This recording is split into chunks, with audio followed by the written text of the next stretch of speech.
Good evening from Israel and good afternoon to those joining us from New York and around the world. Welcome. My name is Lינור, אברג'יל. I'm a mother of 4 and a survivor of sexual violence. At the age of 18, after being crowned Miss World, I was raped, an event that completely changed my life. In the years that followed, I decided to use my painful experience and the platform that I had to become an advocate in the fight against sexual violence. I produced a movie about my experiences, which was nominated for an Emmy in 2014, and have been a keynote speaker in events all around the world promoting women's rights. For me, this event represents closure. I'm extremely honored and proud to be here with you all in an event initiative by my country on the important issue of domestic violence, especially as cases have increased due to COVID-19. Ambassador Aarden, I want to thank you, Ambassador Thomas Greenfield, the Michal Forum, and the wUJA Federation for hosting this event.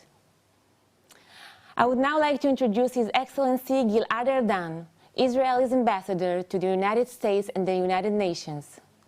Prior to assuming his dual role, Ambassador Aarden served in the Israeli Knesset for 17 years and held several ministerial positions, including Minister of Public Security, a position in which he led the fight against domestic violence. Ambassador Aarden, please.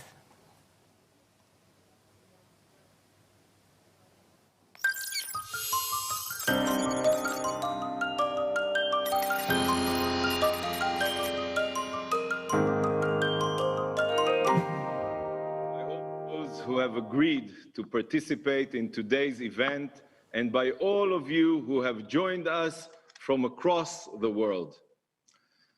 Like with all global threats, the only way to end domestic violence and make sure that not even one more woman is abused or murdered is to work together, and find the best solutions. Hundreds of thousands of women are murdered as a result of domestic violence. It is time to put this issue on the forefront of the international agenda and apply new and innovative technological tools to fighting this violence. That is exactly why we are here today. Ambassador Thomas Greenfield, thank you for partnering with us on this event. The fact that our first joint event is about ending gender-based violence is a testament to the values our countries share and the moral leadership we promote at the UN. I also want to thank our other co-hosts, the Michal Forum, led by the remarkable Lili Ben-Ami, and wUJA Federation of New York, led by Eric Goldstein. Thank you very much. Lili, you and your family have channeled your personal grief and loss and turned it into courage and hope to guide others. It is truly inspiring. Eric, I want to thank you for all of the incredible work the wUJA Federation does, and especially for all of your outstanding work tackling domestic violence.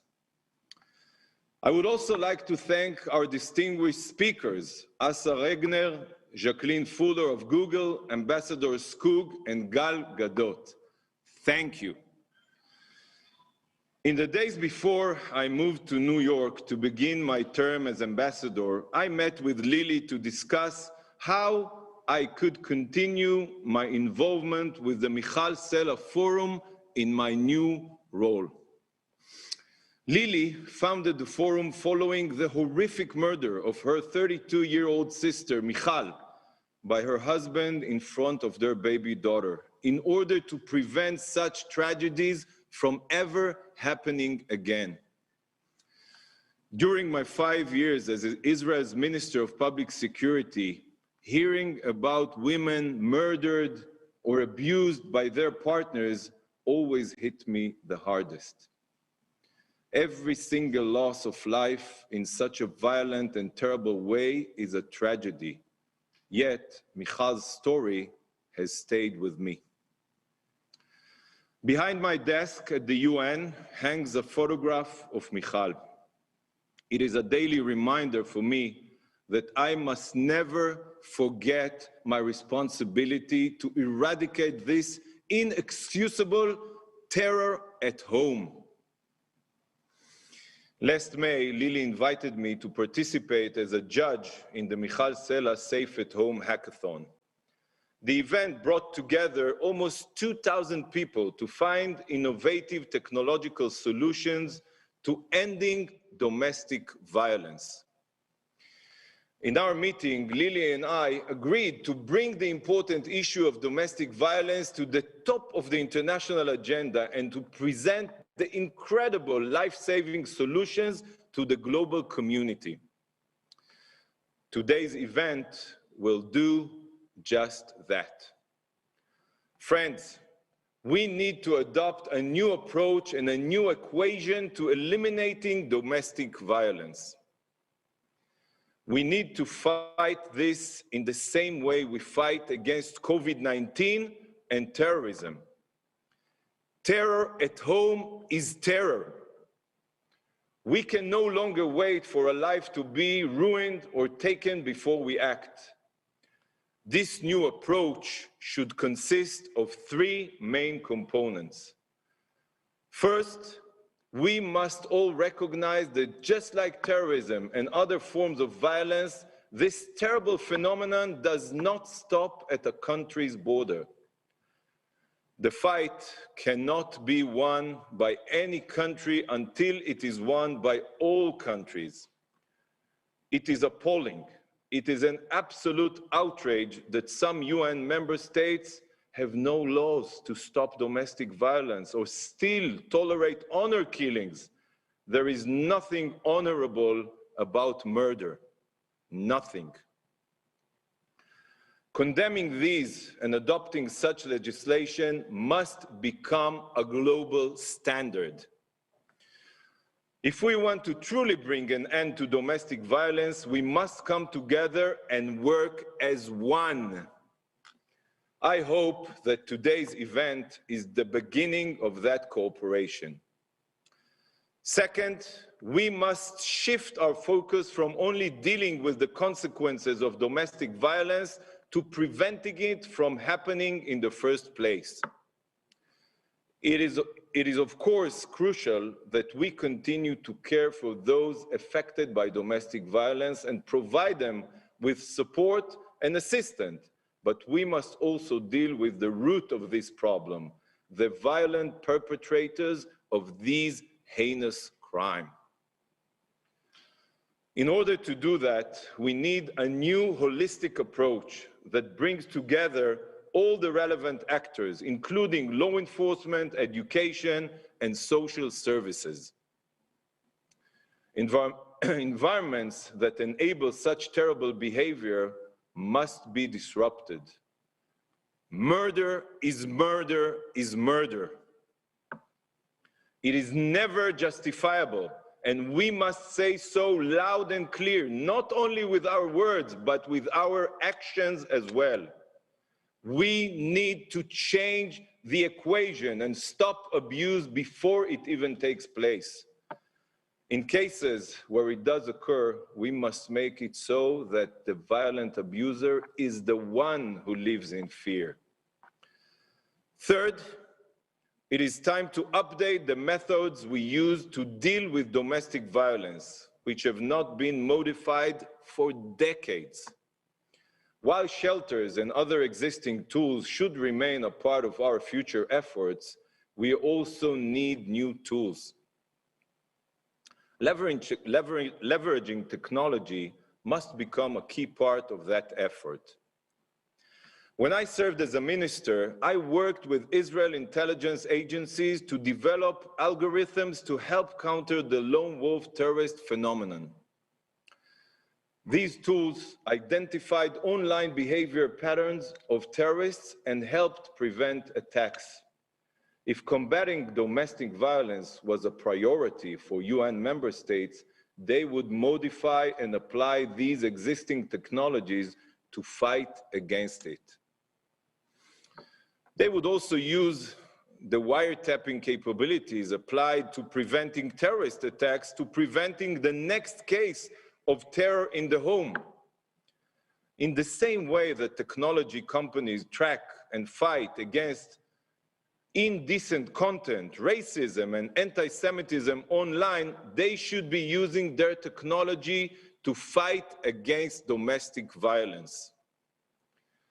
I am glad that we are joined by Jacqueline Fuller from Google so that we can learn more about what they are doing. These are just some examples of how we can harness technology in this battle, and today we will hear and learn from others as well. Friends, domestic violence is a despicable and horrifying phenomenon. Israel will lead the fight against this violence and continue to bring it to the forefront of the global agenda. We call on all countries to adopt the necessary tools to bring an end to it. Eliminating domestic violence from our homes and societies must be a priority for all of us. The four walls of your home should be a place where you feel safe, not fearful. It should never be a place of violence. It is the responsibility of every one of us to make sure that no one ever has to live through, or God forbid, be brutally murdered as a result of terror at home. I look forward to hearing from our distinguished speakers today and learning about what more we can all do to bring an end to domestic violence. Thank you. Thank you, Ambassador Ardan, for your powerful message, and thank you for organizing this important event. I would now like to introduce Her Excellency Ambassador Linda Thomas Greenfield, representative of the United States of America to the United Nations. Ambassador Thomas Greenfield has led a distinguished career in the U.S. Foreign Service and has been vocal about the need to address violence against women and girls head-on. Ambassador Thomas Greenfield, it's a pleasure to have you here with us today.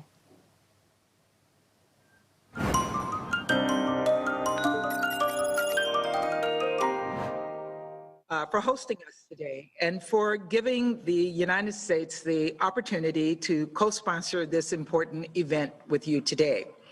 Thank you to Ms. Abergil. Thank you for sharing your story and serving as an inspiration to all of us and for moderating our discussion today. And a warm welcome to all of our guests, partners joining us virtually this afternoon. We're fortunate to have so many excellent representatives from all sectors of society with us here today. Thank you to Michael Sila for Forum, wUJA Federation of New York for representing civil society, Google for representing business and technology, and my fellow ambassadors and UN representatives for providing multilateral perspectives. And of course, a big thank you and to our wonderful special guest, Gal Gadot. Last week, the World Health Organization released a stunning report, one we're going to be talking about a lot at the UN Commission on the Status of Women. The report found that 1 in every 3 women will experience physical and sexual violence in her lifetime. 1 in every 3 women. By the time a woman reaches her mid-20s, if she's been in a relationship, she has a 1 in 4 chance of having already experienced violence from an intimate partner. This is a crisis, and it's a calamity. And it is only compounded by the COVID-19 pandemic, which we know has increased rates of gender violence, especially intimate partner violence and violence against girls. Financial desperation and social isolation have put even more women in dangerous situations. The United Nations calls this the shadow pandemic. I think this is an apt name because Like the COVID-19 pandemic, gender-based violence knows no borders, and no country can stop it alone. And as with all dire threats to safety and security, whether it's climate change, a pandemic, or acts of terrorism, the best way to address gender-based violence is to prevent it from happening in the first place. We heard you say that, Ambassador. Imagine if we focused only on cleaning up the rubble after a terrorist attack, or not on stopping terrorists from committing their atrocious acts in the first place. And imagine if we only tried to help people with COVID-19 after they've gotten sick and they've been hospitalized, instead of wearing masks, staying socially distant, and inventing a preventative vaccine. It would be sheer madness. We need to take we need to take on gender-based violence by preventing gender-based violence. That's why last week, on International Women's Day, President Biden established the White House Gender Policy Council within the Executive Office of the President. Stopping gender-based violence is a top priority of that council and of the entire Biden-Harris administration. For President Biden, this is a commitment that goes back decades for him, since he first authored the Violence Against Women's Act in the US Senate more than 25 years ago. We're hoping that the House of Representatives reauthorizes that act today. And it's why we're so eager to be looking at technological solutions today as well. There's no vaccine for the shadow pandemic of gender-based violence. But with you as partners, we may just find an equivalent technology that can prevent gender-based violence and provide a proactive solution to the shadow pandemic. It is time to bring gender-based violence out of the shadows, out of the dark, out of the walls where people hide it. It's time to shine a light on it. And it's time to treat this as an emergency with the urgency that it demands. Thank you very much. Very much. Very much. Thank you, Ambassador Thomas Greenfield, for those inspiring remarks. Our next speaker is Lili Ben-Ami, the founder and chairperson of the Michal Sela Forum. Ms. Ben-Ami founded the Forum, a non-profit organization dedicated to saving women's lives through innovation, technology, and out-of-the-box thinking, following the brutal murder of her sister, Michal, by her husband. For her achievement in battling domestic violence, Ben-Ami won the Rappaport Prize for Women, generating change in the Israeli society, and a Medal of Distinction from the Paris Center for Peace and Innovation. Lili, thank you for all that you are doing to bring an end to domestic violence. We are proud to partner with you for this event. Please share with us a bit about the activity of the Forum. Thank you. My little sister, Michal Sela, was only 32 years old. She was like a big multicolored butterfly with curly hair, happy and free spirit. And she was always the first person to get up and dance. While dressed in her pajamas, next to her daughter's crib, she fought for her life. She was stabbed 11 times and left lying in her blood for 17 hours. How could this have happened? What was she going through during this year she was married to him? Why did she stay silent? How did I not see anything? Could her life have been saved? I have worked hard to put the pieces of this puzzle together. Eventually, I uncovered answers, and the picture that emerged was extremely disturbing. Domestic violence is the only life-threatening danger that does not have prevention mechanism in place to protect victims. Take COVID-19, for example. We have vaccine and safe masks. Or cancer. There is a great deal of public awareness for early detection. We all need to know if our loved ones, if ourselves might be facing life-threatening danger. In the case of nearly half of femicide victims, like my sister Michal, there was no physical violence before the murder. Michal did not know her life was in danger. As the picture became clearer, I reached an unbearable conclusion.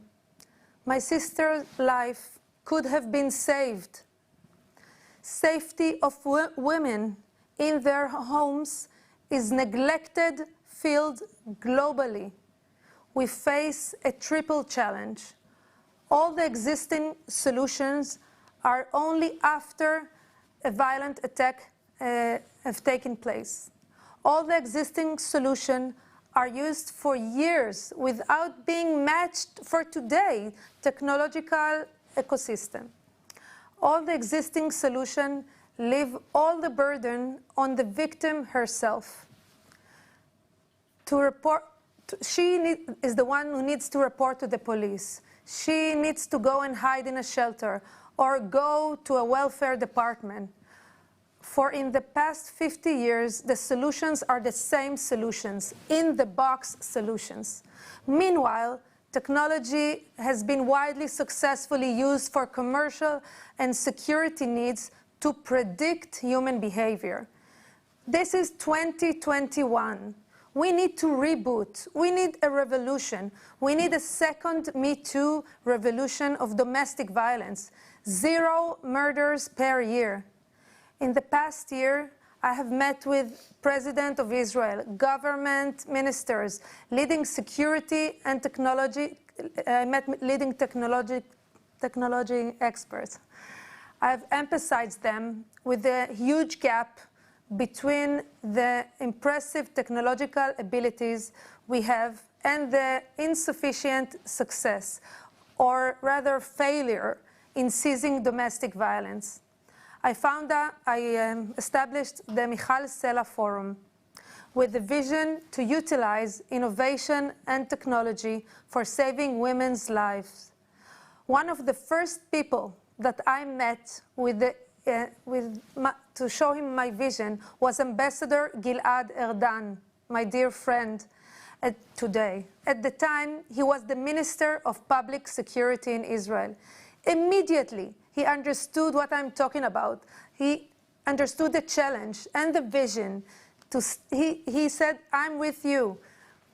He was with me with this revolution. I'm talking about a revolution of preventing.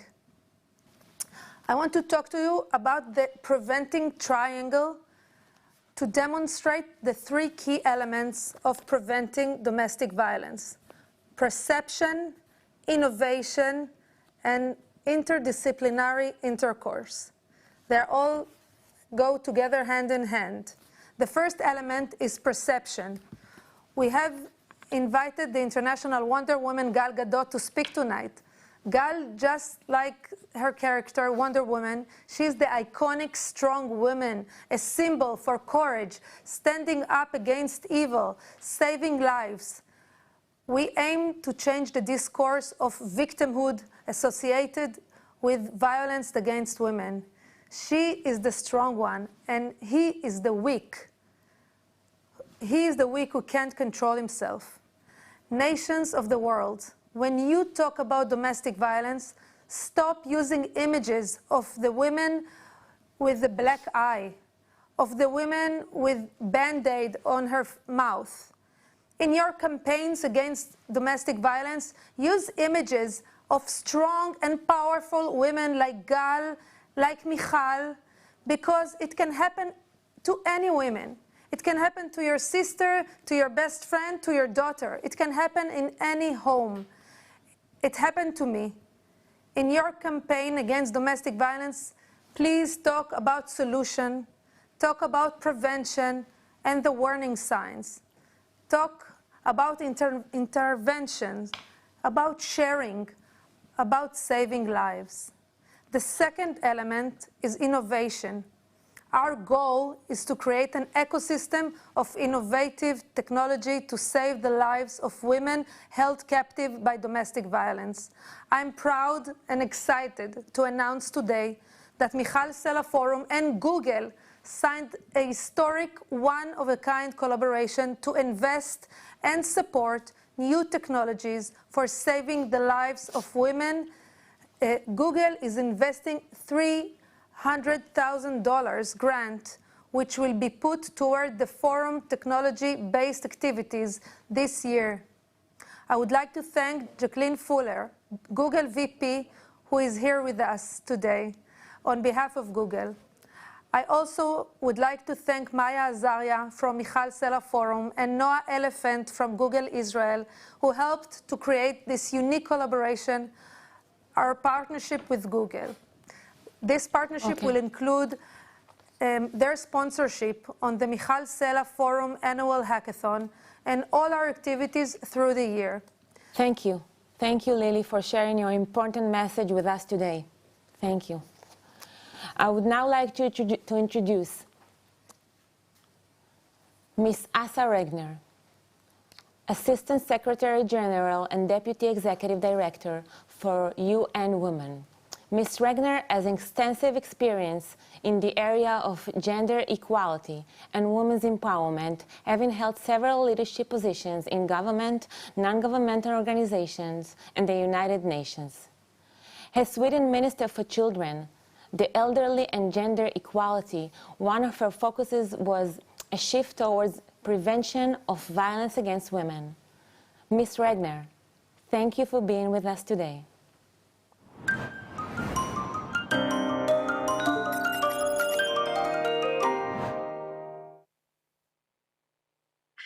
Thank you so much.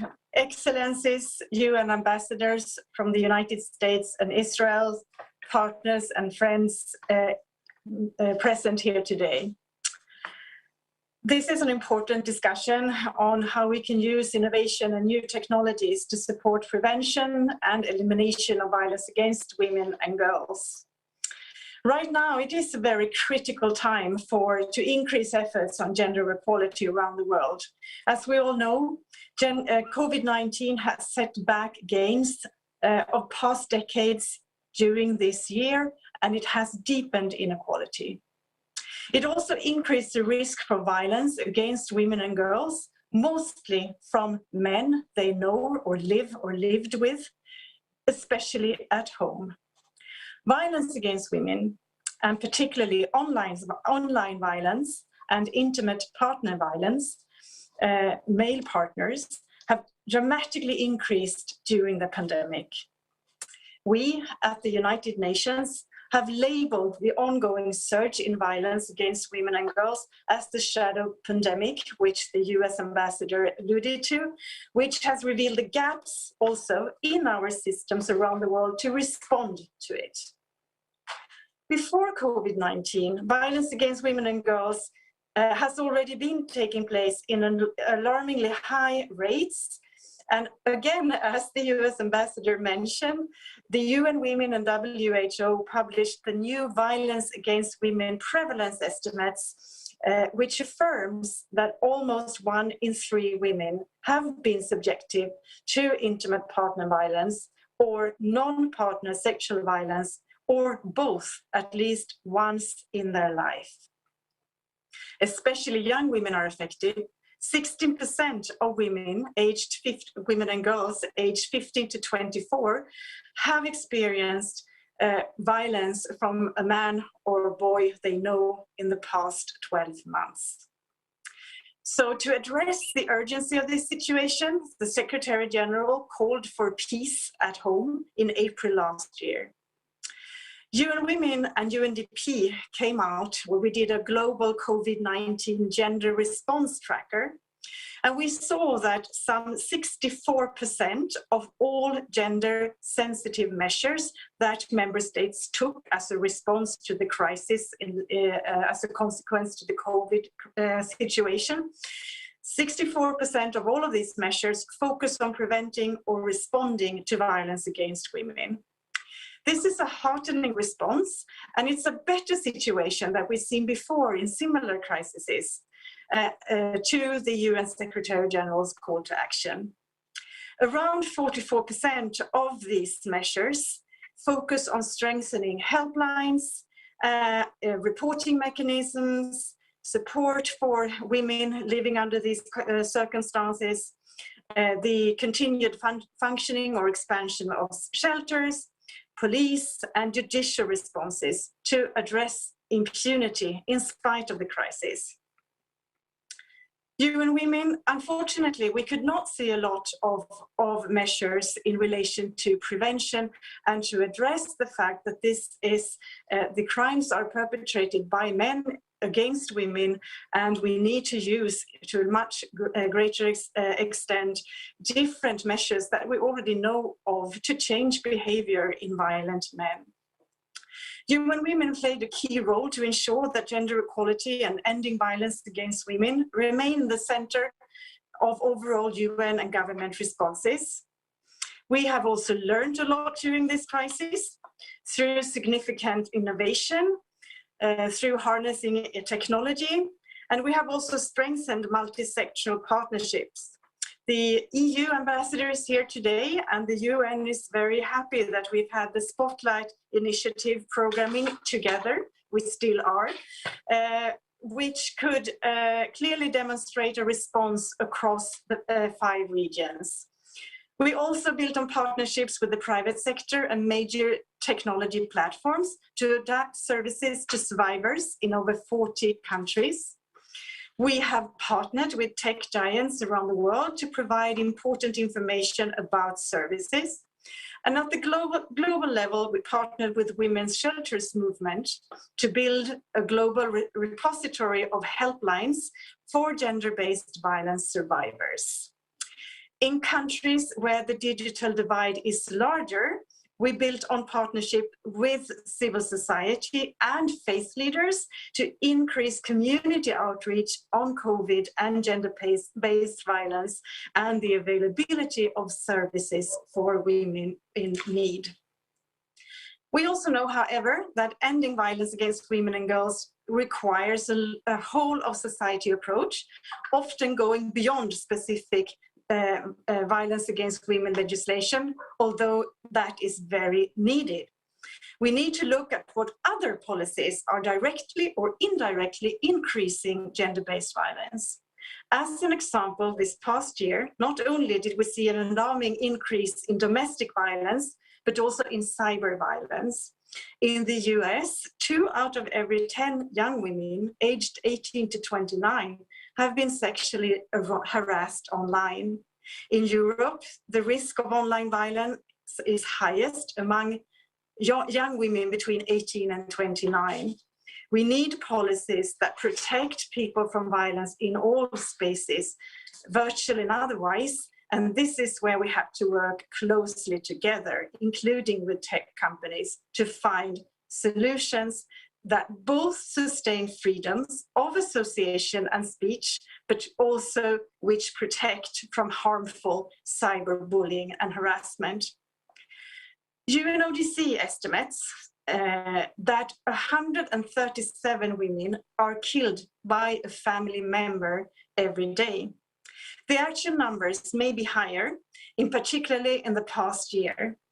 Estimates show that in instances of violence against women, the likelihood of a lethal outcome is 5 to 12 times higher where there is a firearm, as opposed to where firearms are not involved.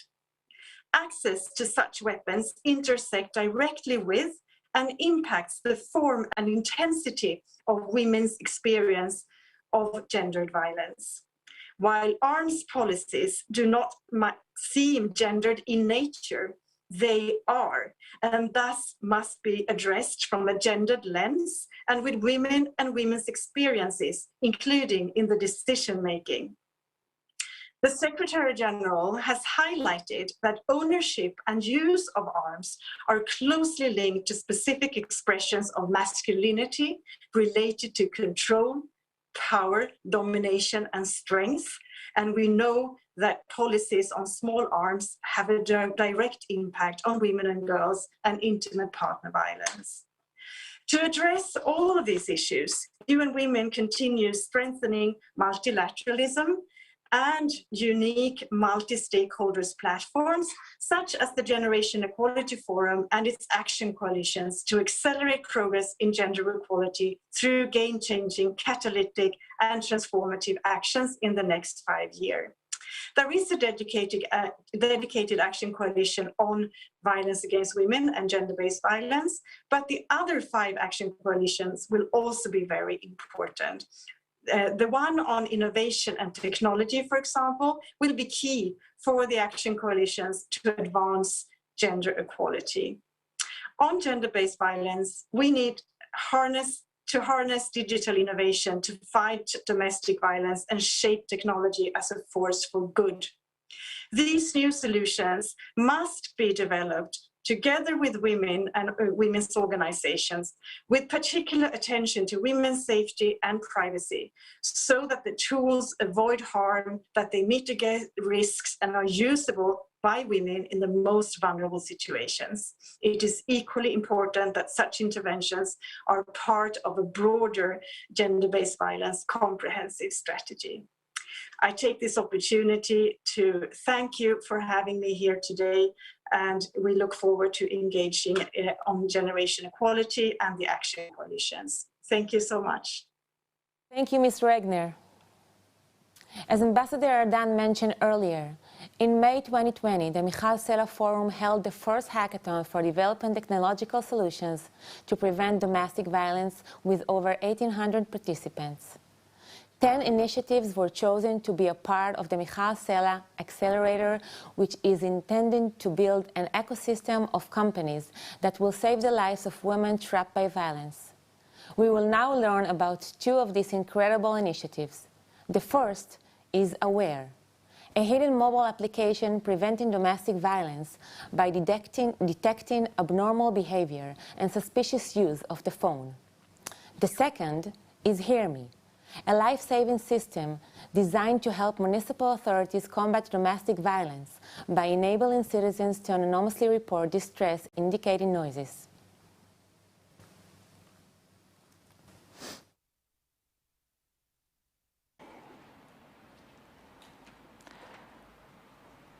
איך את יודעת אם את במערכת יחסים אלימה? מתי את מזהה את זה? שנים שהייתי במערכת יחסים כזאת, ושנים שלא הבנתי את זה או לא רציתי להבין את זה. שלום, אני מוניקה ברקו, והמיזם שלי הוא Aware. טווח סוגי האלימות הוא מאוד רחב, מאלימות נפשית לאלימות כלכלית לאלימות דיגיטלית, ובאלימות הדיגיטלית לנישה הזאת Aware נכנס. Aware זה כלי שמורידים אותו לטלפון, הוא נכנס לתוך הטלפון, ואחרי רישום קצר שמשהו משמעותי בתוך הרישום הזה זו הגדרת נאמנים, trustees, זה אנשים שאנחנו סומכים עליהם ויודעים שאפשר לפנות עליהם במידה ומשהו קורה. הכלי נעלם במרכאות, זה אומר שהוא לא משאיר מאחוריו אייקון, זה אומר שהוא לא רואים אותו יותר, ובתוך הריצה הזאת שלו ברקע הוא לומד את ההתנהגות של בעלת הטלפון. ברגע שהוא מזהה התנהגות אחרת, זה אומר שמישהו אחר נכנס לתוך הטלפון ועושה כל מיני דברים בתוך הטלפון, הוא יודע לשלוח התראות לאנשים שהוגדרו כנאמנים. אני חושבת העלאת המודעות בשלב מאוד מוקדם של מערכות היחסים מורידה את הסיכוי ואת הסיכון להגיע לאלימות פיזית ויותר מזה.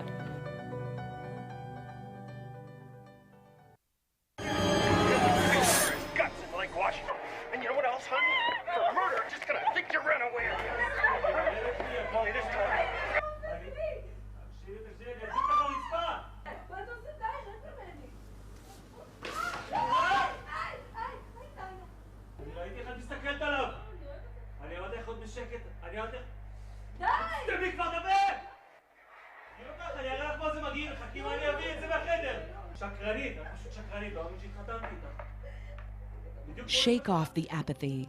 Don't be a bystander. Record suspicious noises, answer 5 simple questions, and our system will do the rest. Hear Me is a unique system designed to help municipal authorities combat domestic violence. Using the Hear Me app, neighbors and bystanders can anonymously record and report distress indicating noises, and by doing so, help save lives. Have you witnessed or heard an incident and are debating if you should call the police? Maybe you're suspecting that a domestic situation might be dangerous, but you're not certain. Let our technology make the tough decisions for you and act if needed. The Hear Me system can assign different risk levels to each incoming report through audio signal processing and quick analysis of a short questionnaire. Then, the assigned risk level triggers an immediate, suitable action. The red risk level will call the police to the location immediately. The amber risk level will initiate preventative, indirect actions. And the green risk level will simply save the report to cross-reference with all future reports from the area. Hear Me empowers the community to lend a voice to those who have been silenced. The app can be easily translated to any language and fitted to any municipal authority across the globe. Hear Me's AI experts rely on signal processing technology, which allows super resolution of audio recordings. The system also takes into account speech recognition, location, and reports from the same area, painting a wider picture of each report. The combined information feeds back to Hear Me's innovative AI engine and makes prevention possible with the goal of stopping future red risk levels. Hear Me's free app makes reporting easy, quick, and anonymous, removing the responsibility from you and putting it on us. Remember, neighbors and bystanders can save lives. Hearing suspicious noises? Let us make the difficult decisions for you. Hear Me. Record, report, save lives.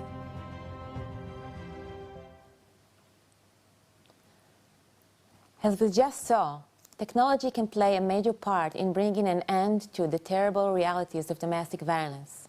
It is crucial that technological giants play a leading role in this battle, and many of them have stepped up to the plate. I'm very glad to introduce Jacqueline Fuller, who is a VP at Google and president of Google.org, a data-driven human-focused philanthropy powered by Google. Jacqueline joined Google in 2007 and manages a global team overseeing Google's philanthropic work, product donations, and employee giving and volunteering. Google is doing a lot to help the recovery from COVID, especially of those who are affected most. The participation in this event today is an indication of Google's commitment, and I look forward to hearing more about the focus on domestic violence. Ms. Fuller, thank you for joining us from California today.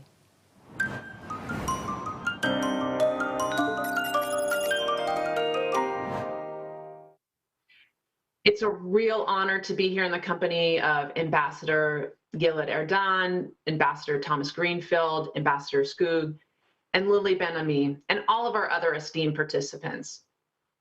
I'm Jacqueline Fuller. I lead Google.org. It's Google's philanthropy, and we've invested more than $1 billion over the last decade, along with the expertise from our employees to help solve some of the world's biggest challenges, and that includes a focus on violence against women.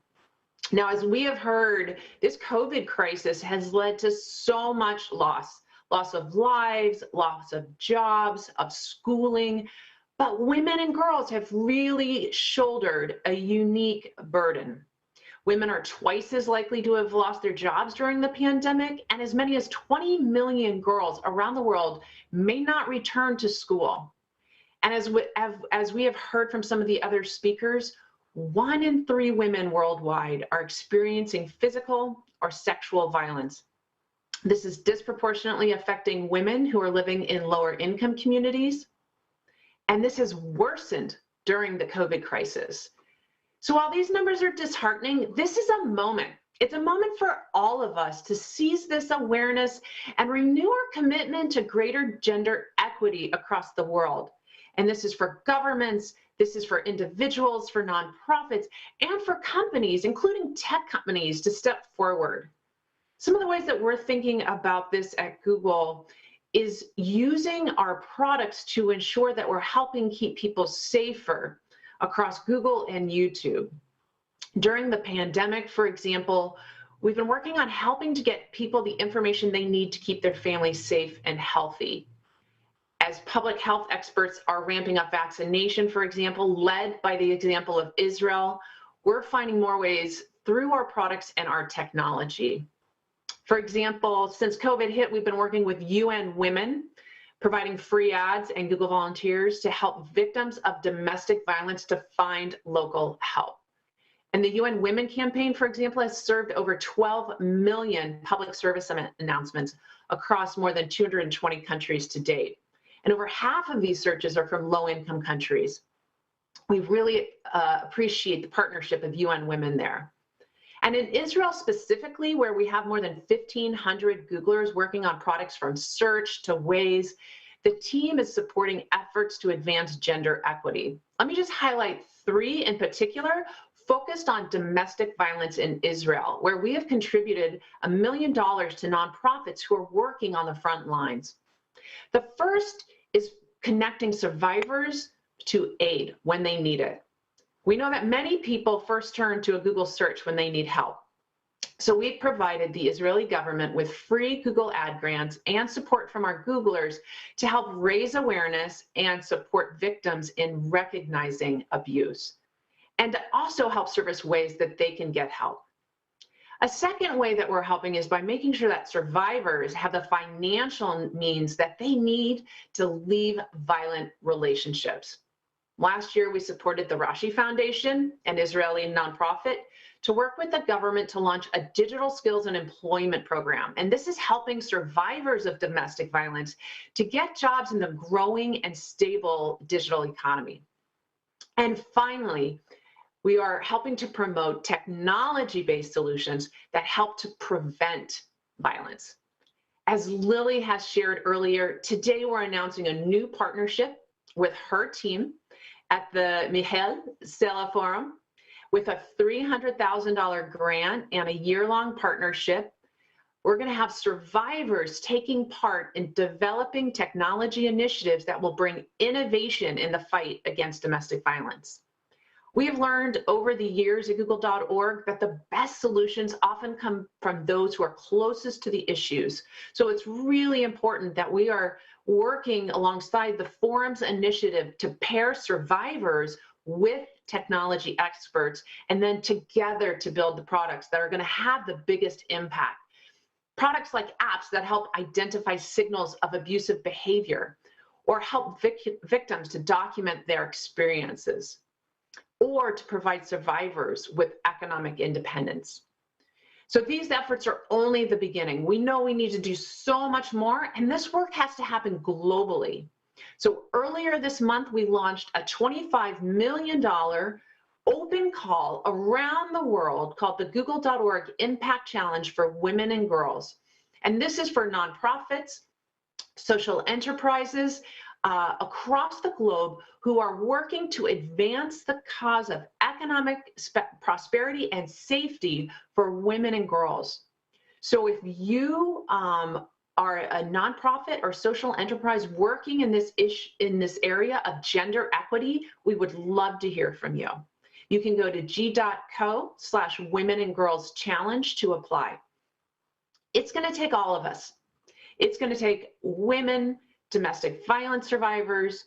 It's going to take the tech industry. It's going to take government. It's going to take companies. It's going to take communities and centers of faith. We need to all come together to ensure that safety.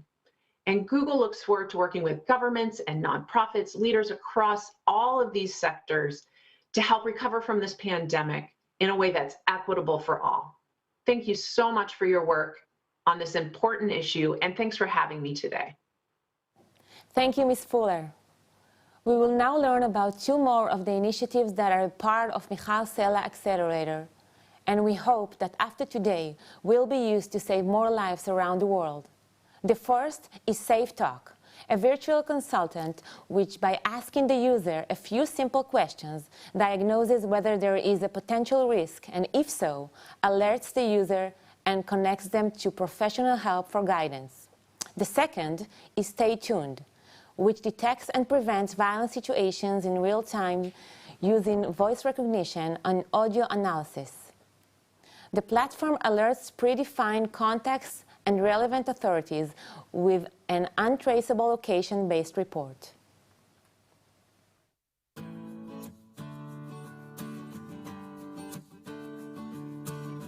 אני עדי נחמיה. ואני אבישי וייסמן. ואנחנו סייפטוק. בזמן שאני מדברת איתכם, מישהו שאתם מכירים חווה אלימות. בזה הרגע. גם אם אתם לא יודעים מי זה עדיין. גדלתי עם אחות של מיכל בבית זית. יום אחד, בלי שום התראה מוקדמת, מיכל נרצחה. כשפורסם ההאקתון, ישר ידעתי שאני נרשמת, ואבישי הצטרף אליי. ככה נולד סייפטוק. לקורבנות אלימות יש דפוסי התנהגות אופייניים, שהסביבה לא יודעת לקשר לאלימות. אבל הסביבה מרגישה, משהו לא עובר להם בגרון.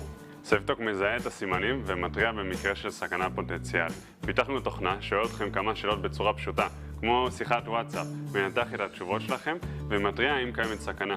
במידה וכן, אנחנו מפנים אתכם לגורם מוסמך באופן אנונימי שידריך אתכם כיצד לעזור לקורבנות. אנחנו מספקים שירות שאפשר להטמיע בצורה מאוד מאוד קלה בכל מקום שנרצה שמחובר לאינטרנט, אם זה אתר של עירייה, אם זה אפליקציה של חברה מסוימת, של בנק למשל, ובעזרתו נוכל פשוט להזרים את סייפטוק לאותו לקוח שרוצה להנגיש אותו למשתמשים שלו. אני חושבת שהבן אדם הראשון שפנינו אליו היה מרב מיכאלי, עוד בתחילת הדרך, שבועיים לאחר ההאקתון. אנחנו נשמח להיפגש איתה ובאמת להתייעץ איתה על כל, כי היא מאוד פעילה בתחום הזה.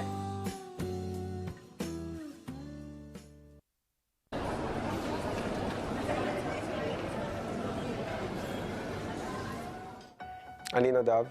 אני רן. ואנחנו מצוות Stay Tuned ואנחנו נותנים קול למי שלא יכול לצעוק.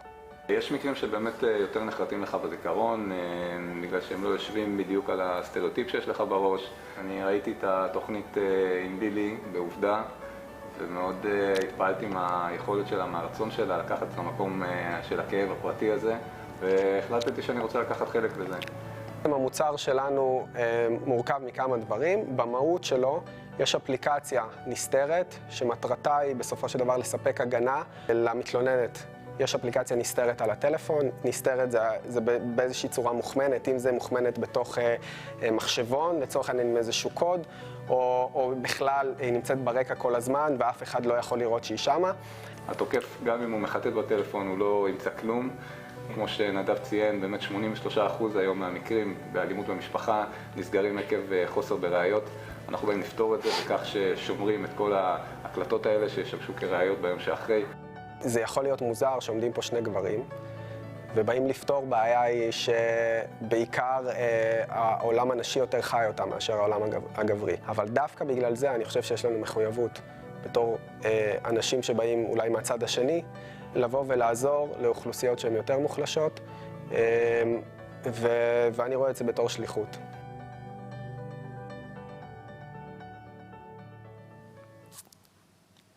Our next speaker is Eric Goldstein, the CEO of WUJA Federation, one of the co-sponsors of today's program. WUJA vast network of social services organizations and community centers support people in need in New York, Israel, and around the world, including critical services for survivors of domestic violence. Eric, thank you for joining us today.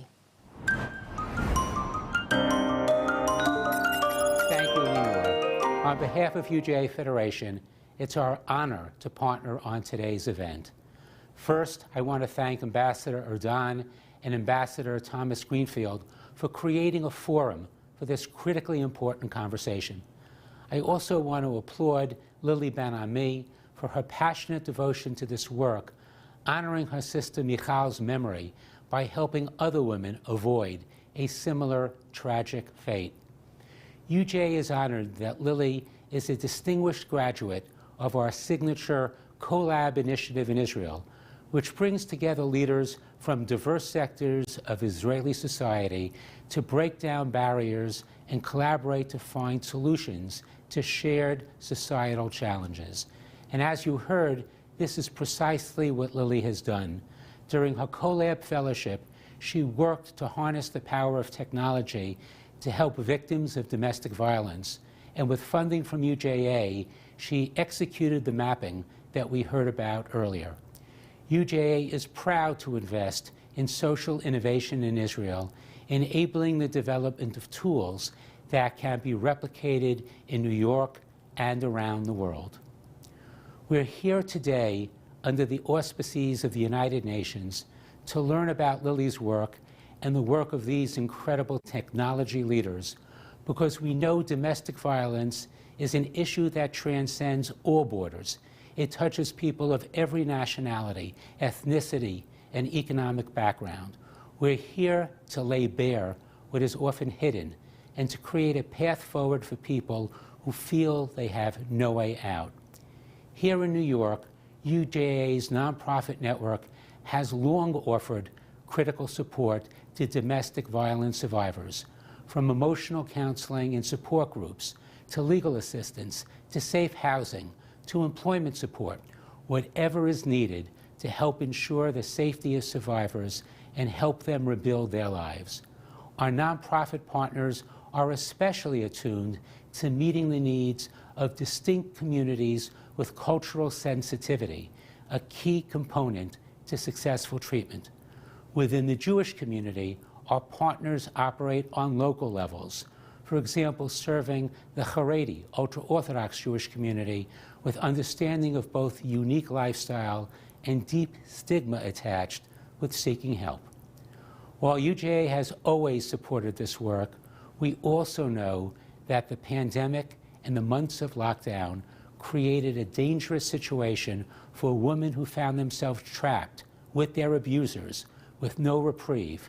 And with shelters reaching maximum capacity last spring, we directed additional emergency funding to provide a safe haven for many of these women and their children. As painful as it is, exposing this issue, understanding that it's very real and within our communities, is an essential step. That's why we're conducting a local community study that will yield important information, including the effects of the pandemic, and allow us to enhance our network's life-saving resources in areas where it's most needed. WUJA and our partners are here to assist people in getting the help they need without judgment and with an emphasis on the individual's dignity. We never want a person in crisis to feel that they have nowhere to turn. As a community, we are here for them every step of the way in New York, in Israel, and around the world. Thank you again to the ambassadors for convening this important conversation, and thank you all for joining us today. Thank you, Eric. In cases of domestic violence, the man may be the one abusing his strength, but he is the weak one. Every woman is a Wonder Woman. It is now my pleasure to introduce Gadot, a role model for so many around the world, to deliver a special message for today's event.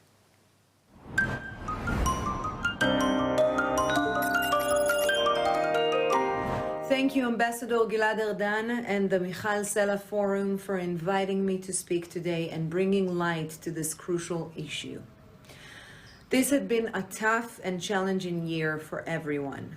COVID-19 has kept us at home, kept our children out of school, and left many people struggling financially. All these factors have combined to make the already disturbing phenomenon of domestic violence increasingly worse. Every year, hundreds of thousands of women are abused or murdered by their own partners in their own homes. Due to the added stresses of COVID-19, these despicable incidents of violence have reached immeasurable new levels. UN Women has termed it shadow pandemic, a pandemic within a pandemic. But even as the world unites to find this health crisis, it has done little to address this second pandemic. That is why more than ever this event today is so essential. It is time for a global forum like the United Nations to become involved in such an essential fight, a battle between life and death. We must share our knowledge and tools to prevent even one more woman from being a victim of abuse. It is time to update the tools that we already have and use to prevent domestic violence. Bringing an end to violence in the homes requires the attention and action of every single one of us. Violence knows no borders and requires the whole world to fight it. It's up to us to unite and save lives. Alone, we're strong, but together, we're stronger. Thank you. Thank you, Gal, for that important and empowering message. Our next speaker is His Excellency Ambassador Olaf Skog, head of the delegation of the European Union to the United Nations and chair of the Group of Friends for the Elimination of Violence Against Women and Girls. He is a Swedish diplomat with extensive experience from a number of top positions worldwide, representing both Sweden and European Union. Ambassador Skog, we appreciate you speaking with us today.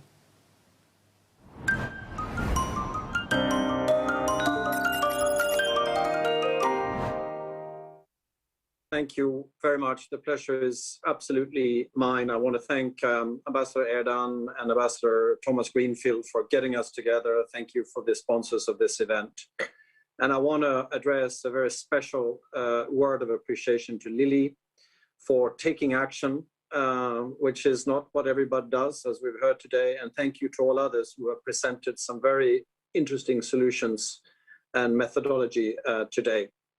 I'm honored to speak here today. I think it's very important that men like Gilad and myself commit and engage on this issue. But honestly, it's not so easy to speak after Wonder Woman.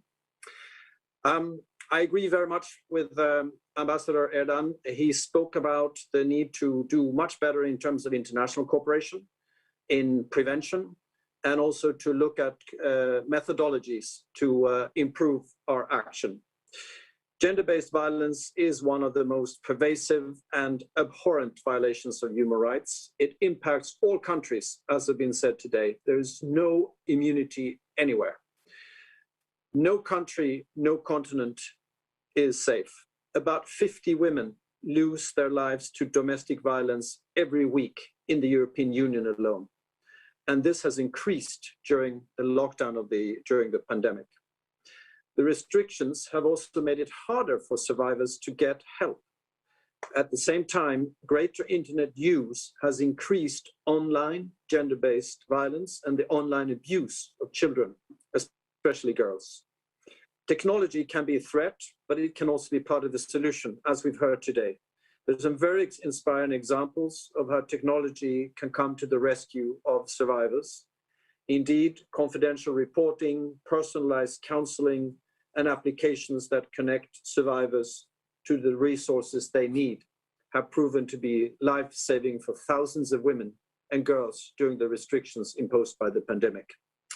Just 2 days ago, on the occasion of the opening of the Commission on the Status of Women, I had the honor to chair a side event for the Group of Friends of the Elimination of Violence Against Women and Girls in the presence of the President of Estonia, a minister from Niger, and several civil society representatives.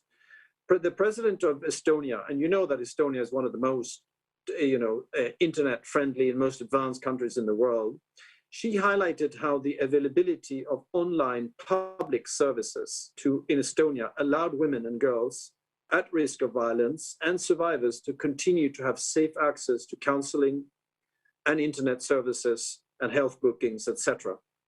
The Group of Friends that I chair was created 4 months ago to follow up on the UN Secretary General's call for peace at home during COVID-19. It aims at coordinating and galvanizing efforts at the UN to eliminate all forms of violence. The group already counts 92 members, including Israel and the United States. The United States is our most recent member, actually. Through the sharing of best practices, such as the one of Estonia, or those that were presented today, the group's objective is to promote concrete action to eradicate violence. It works closely with the Spotlight Initiative, the world's largest targeted effort to end all forms of violence against women and girls, financed by the European Union. We are 92 members, that's great, but there are 193 countries in the UN, so there's still 100 almost missing. So I want to take the opportunity today to make a pitch for others to join in this effort.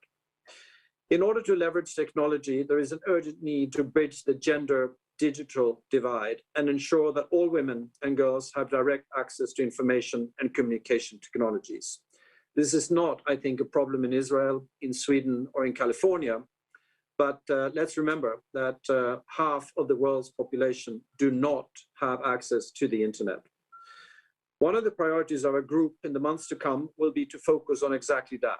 3 principles will be guiding our work: the need to challenge digital gender stereotypes, the promotion of women's digital skills and education, and advocacy for more women entrepreneurs. We're also fully committed to do more at the EU level as well. Last year, the European Commission adopted a new gender equality strategy, which aims at building a more gender equal Europe by 2025. The strategy foresees the establishment of a voluntary framework for IT platforms and other stakeholders on tackling online gender-based violence. Further to that, the Commission President Ursula von der Leyen has announced that she will present new EU-wide legislation to combat gender-based violence and domestic violence by the end of 2021. Gender-based violence, colleagues, is rooted in gender discriminations and inequalities. As we join forces to implement the Secretary General's appeal for a domestic ceasefire, you can count on the EU and the 91 other members of the group of friends to take a very firm stance for equality. I thank you very much. Okay. Thank you, Ambassador Skug. And now, I would like to invite Lili Ben-Ami to say a few concluding words. Our mission will be completed when our children will tell their children that once upon a time, there was a pandemic of domestic violence. Once upon a time, women were murdered in their own homes by their partners. I call on the nations of the world to join us at the Michal Sela Forum in creating an international committee that will meet every three times a year, and we will share knowledge, we will collect information, we will map the challenges, we will produce hackathons and invest in startups and innovation. We will introduce 2021 technology to the field of domestic violence. We can and we will save lives. This week, Michal Sela Forum will send you information about this committee to all the UN ambassadors. We're inviting you to a global committee to join us in our prevention revolution. You can also join us in our website, michalsela.org.il. Please join us. Let's join together to make a better future for my sister's baby daughter and for all our children. Thank you. Thank you, Lili. I would now like to invite Ambassador Ardan to give his concluding remarks.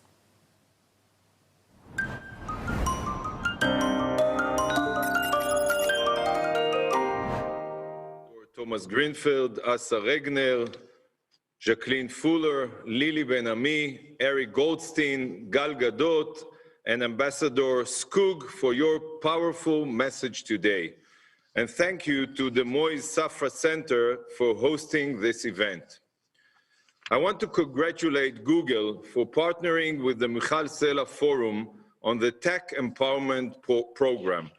I'm proud that Israeli innovation is acknowledged, and I'm confident that the collaboration between Israeli entrepreneurship and Google's leadership will yield extremely positive results in Israel and beyond.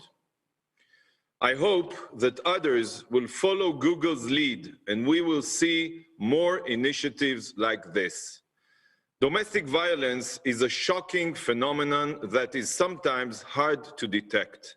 It is certainly hard to talk about. Despite that, we must tackle it head on.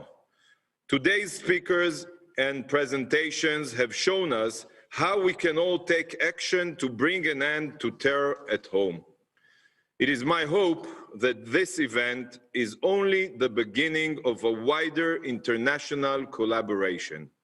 By adopting a holistic approach, by harnessing technology, together we can make a real difference. We can live up to our responsibility of ensuring that no woman ever has to live in fear again. It is up to us to save the next casualty of this heartbreaking violence. I invite you all to continue the dialogue on this issue and to engage with the incredible companies that presented their solutions today. Israel will continue to lead the fight against terrorism in the home, and we see everyone who has joined us today as our partners in this effort. I look forward to working with you all to finally bringing an end to domestic violence. Thank you again for joining us today. Thank you. Thank you, Ambassador Ardan. That concludes our program for today. On behalf of the mission of Israel and the U.S. to the United Nations, the Michal Sela Forum and the WUJA Federation, I thank you all for joining us for this critically important event. It is so inspiring to see that we are joined by ambassadors, Jewish organizations, and many other people from around the world who care about this issue. We had inspiring words and ideas from our speakers, leaders from around the world and from different companies, reaffirmed their commitments to bringing an end to domestic violence. We hope that this event represents the beginning of a shared battle against this terrible phenomenon. There is something that each of us can do, and I know that I leave here today motivated to do more, and hope that you feel the same. As Ambassador Ardan said earlier, we cannot allow even one more woman to be abused or murdered by her partner. Thank you again for joining us, and good evening from Israel.